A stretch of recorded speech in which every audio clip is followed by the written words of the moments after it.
அந்த பட்டுச் சேலைகளும் நகை நட்டும் பாத்திரம் உன்னை கேட்டேனே சண்டை போட்டேனே அது கண்ணில் நிற்கிறது ஜாதி மல்லிப்பூவே தங்க வெண்ணிலாவே ஆசை தீரவே பேசலாம் முதல் நாளிரவு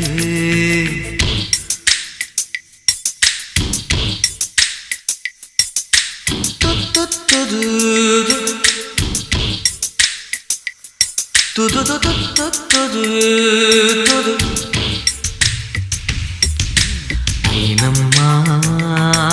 உன்னை நேசிக்கவும் அன்பை வாசிக்கவும் என்னல் காத்திருக்கு அம்மம்மா உன்னை காதலித்து புத்தி பேதலித்து புஷ்பம் பூத்திருக்கு உன்னை தொட்ட பெண்கள் வந்து என்னை தொட்டு என்னென்னவோ சங்கதிகள் சொல்லிவிட்டு போக